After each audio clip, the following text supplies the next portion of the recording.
welcome along to the Sporting Life Timeform preview for Haydock on Saturday. A cracking card at the Northwest venue. David Ord joined by Ben Linfoot and Matt Brocklebank to take a look ahead at the action. Let's start with the Temple Stakes. Two brilliant sprints at Haydock. We'll start with the Temple Stakes at 3:30, sponsored by Betfred. Got the Timeform ratings up there. Mick Barhy, 126, top of the shot, but only a pound clear of Twilight Call's Royal Acclaim.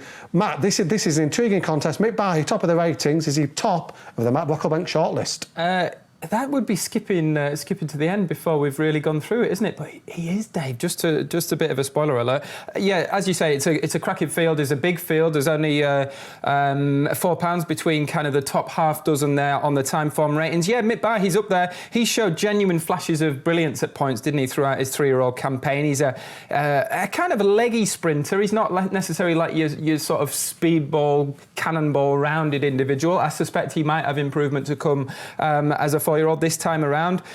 He should have won at Sandown last summer when he got beaten narrowly. He should have won. That was in the Coral Charge. But then he got up close home to win his Group 3 at Newbury towards the end of the season. We've got the video of that win at Newbury. What was it about this performance that makes you think he's up to winning a Temple Stakes? Well, I think he was value for just a fraction more than the bare form, because the filly that he beat is no great shakes. I know Manakan there in the yellow silks with the white face towards the back is a very good, useful sprinter and probably sets the level in this race. But Mick Barhy there in the sort of grey colours towards the far side, and he might have to make a similar run this weekend, and I'm sure we'll get round to the pace in this race, the Temple Stakes. But I just thought he got there a shade snugly in the end. I know he's sort of very, very tight in the finish, but he's kind of on top nicely at the finish. He looks like a horse that has a lot more to offer, and I think we can put a line through the last run of last season in the Abbey when he hated the very soft ground at Longchamp. Interesting angle in the race this year. Two 3-year-old fillies lining up. The Platinum Queen should mention our racing education video on her trip to the Breeders' Cup. Well worth checking out on the Sporting Life YouTube channel. And dramatised. Interesting contenders in against the established sprinting stars, Scoop. Yeah, they are. Timeform have them with about £7 to find, and I think that's about right. They do have to step up, don't they? Obviously, the Platinum Queen, a Prix de l'Abbey winner, and she got all the 2-year-old allowances that day. Now she comes in here as a 3-year-old with a Group 1 penalty, and it's a very, very different task. Obviously changed yards from Richard Fahey to Roger Varian, first time up. I think she is a vulnerable market leader, personally. Out of the two, I'd prefer dramatised. I thought she had a good campaign as a juvenile, obviously a really impressive Royal Ascot winner. And then the Breeders' Cup, she ran a great... I remember backing her for the Breeders' Cup the night before, about 7-1 or something. She played up throughout all of the preliminaries, drifted to about 14-1. I thought, oh dear, what's gone on here? Then she hit the front and I thought she'd won and just got reeled in late in the piece. But it was a really good run. And I prefer her of the two, but I do think both of them looked a little bit like 2-year-old sprinters. And they do have something to prove now at 3. Let's have a look at the pace, Matt, with this, because you often think of these sprints as just being a point and push it. Clearly not. They're more complex than that. The pace, Matt, there from Timeform, pace in the middle of the field through the Platinum Queen, but one or two others will go forward as well. Yeah, definitely. I'd say there's pace across the track, courtesy of Living the Dream, a very, very fast horse in the high numbers there. The stalls are towards the stand side. It doesn't always pan out that way, and you don't necessarily have to bag the rail. You've got the Platinum Queen in the middle, and then the likes of Rarcel and Royal Acclaim, another lightly raced filly in the low numbers. Loads of pace across the track. Interestingly, obviously not just Mick Barhy, the horse that we spoke about there, but one of the market leaders, Twilight Calls, is generally a slower starter and tends to be doing his best work late on. Traditionally at Haydock, you would think sprint track, just get out and get rolling on the pace. It can be quite hard to make up ground from the back, but I do think it offers hope. The shape of the pace offers hope for those held up. I think so as well. I think Twilight Calls is a very solid horse. He's not a spectacular sprinter by any means, is he? But you know, he was second to Nature Strip in the King's Stand. That sort of form gives him a chance here, and I do think he's a solid each-way play. You know, around 11-2. When you think the makeup of the race, there's a load of pace in there. I can see him travelling well into things, as one or two others could do as well. We need to talk Royal Acclaim, Ben. She went in deep end in the non-top, didn't quite work out, didn't run that badly, but when she won this day at York, the City Wall Stakes at York, she looked to be a filler heading for the top table. Yeah, and I think the setup of this race will suit her. Real Strong Traveller, as you can see there in the dark blue and a bit of yellow silks on the right-hand side. And she travelled into it beautifully this day and ran away from them. Now, this was the City Wall Stakes, a listed race, and she was beating good, solid handicappers, but they were just handicappers. Mondamedge, who runs on for second, is a good yardstick at handicap level. But when you're talking Group 2s, obviously she ran in the Linfoot as well, Group 1s, she does have to find improvement. And with that in mind, around 6-1, 13-2, I think she's probably around the right price. And I don't want to get involved at those odds for all the setup of the race. She's got a chance. Very unexposed. Yeah, she's really lightly raced, and she could well find further improvement.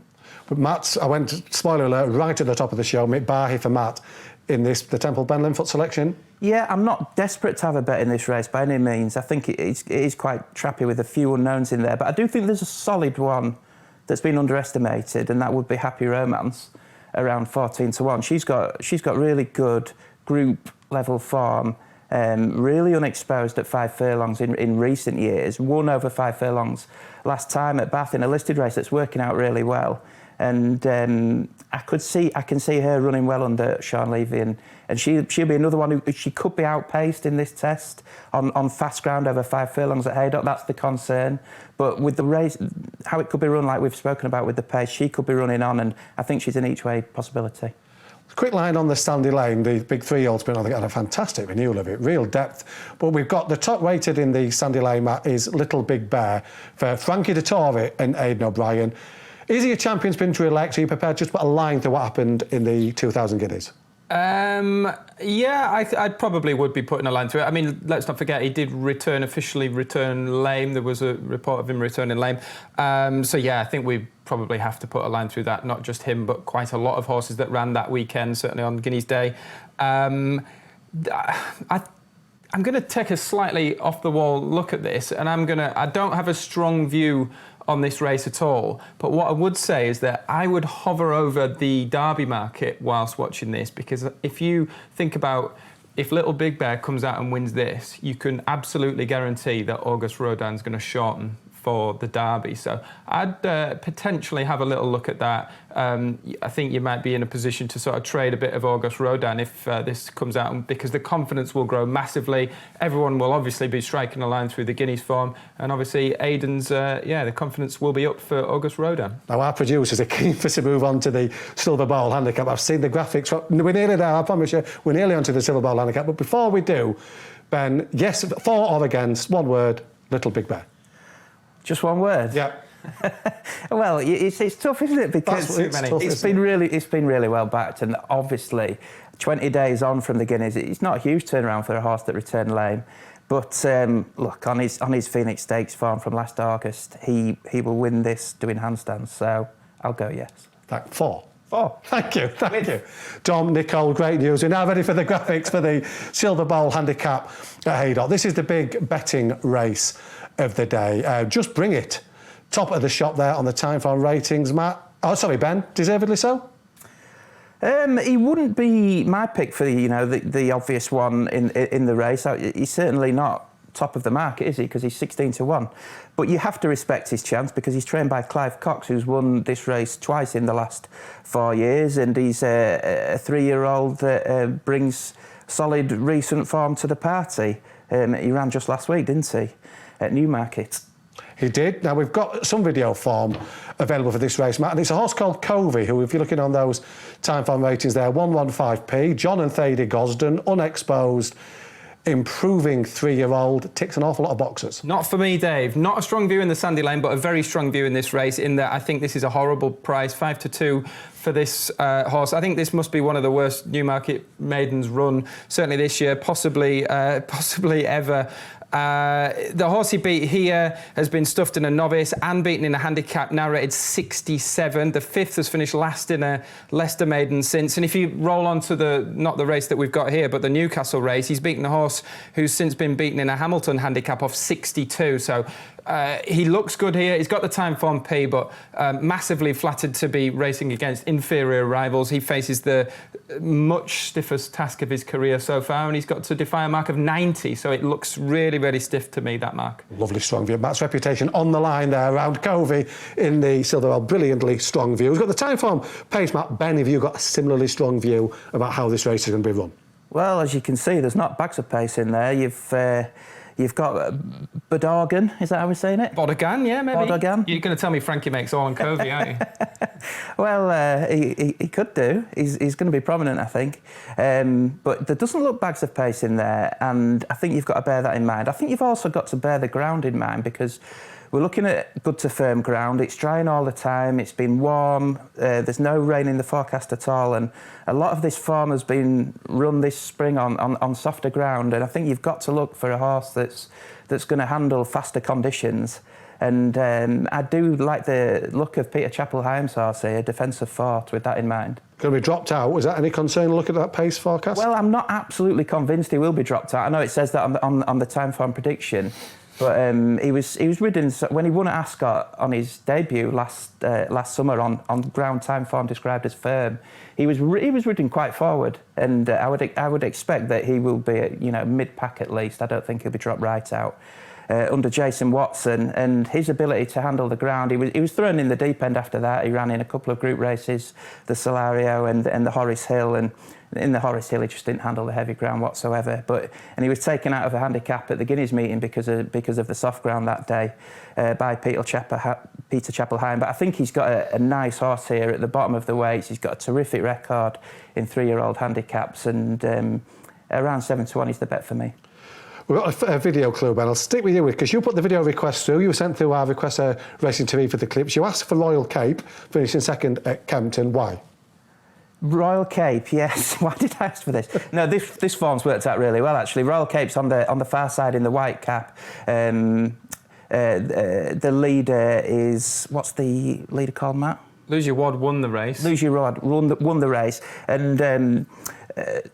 Royal Cape was prominent for a long way, but look how he battles back at the end. It's a really nice performance with a view to coming back onto the turf. And definitely wants further, this horse, don't you think? Yeah. The way that he won at Windsor last time out, he just looks like a 10 furlong, mile and a half horse. You think he would want a strong pace, wouldn't you? But the reason I asked for that video clip, the 4th and the 6th have won since, and it just looks quite good, solid form for a horse that's been well found in the market here. Selection time. It's an intriguing race, the Silver Bowl, Matt. It's a race that beyond the value bet rate. I don't know if you'll dig one out. You bang against the favourite, which is great. What are you going to put up for the race? Double figure price, Bodargan, the aforementioned for Bodargan. Charlie Hills, who's in really good form. He's got a good record with 3-year-old handicappers at Haydock as well. This horse, if you go back to his penultimate start, it's his seasonal and handicap debut. He runs off 87, so obviously we've got to take fitness on trust, but Hills is in form. You go back to his penultimate run, he split horses rated 96 and 111. Obviously, that's Military Order, the Derby favourite. So he finished ahead of him, went third to Enfjar in a Newmarket maiden. Enfjar just won on Thursday evening at Chelmsford to frank the form again. So form looks absolutely superb. Really one of the standout pieces of form in this race, I'd say. He didn't have to improve to then go and win his 7 furlong novice at Newmarket the next time. So, but he's made steady progress throughout his career. I'm going to trust Hills to have him ready for this because I think the step up to a mile is going to suit him as well. So, yeah, well handicapped, up to a mile, yard in form, 10, 12 to 1. You didn't agree with the pronunciation. Do you agree with the selection? I think Matt made a very good case for it, but I am with defensive fort for Peter Chapel-Hyam in this one. I do like the look of him. Are we not mentioning the Irish Guineas, Dave? Well, a quick line. It's not on the running order, but I think we should give it a quick mention. It's the Newmarket form. We've got the 2nd and 3rd from Newmarket lining up in that. Is the form going to be franked, or is that with the sort of race where you just think, right, let's start again from scratch? It's the big question, isn't it? Yeah. 2nd, 3rd and 4th all banging heads again. I think a lot depends on Royal Scotsman and if he settles in the early stages, because he was way too keen at Newmarket, wasn't he? And if Jamie Spencer, he's on this time instead of Jim Crowley, if he can get him settled in the first couple of furlongs, I think he's the one. But it is a question mark and a fascinating conundrum. Not the easiest track either sometimes, Matt, the cover for hold-up horses. It's not sometimes not entirely straightforward to come from the rear there. No, very true. I think this is his big chance, though, isn't it? It's not an ultra-strong Irish 2000 Guineas. I did fancy him for the Guineas. I thought he was a shade unlucky not to beat Scoop Selection Chaldean, and I hope that he gets his big day in the sun this weekend. Yeah, I thought it ran a remarkable race, really, how keen he was at Newmarket in those conditions to run as well as he did. Thanks to Matt and Ben there. Their thoughts on Haydock, and very briefly, the cover, and best of luck with your own bets this weekend.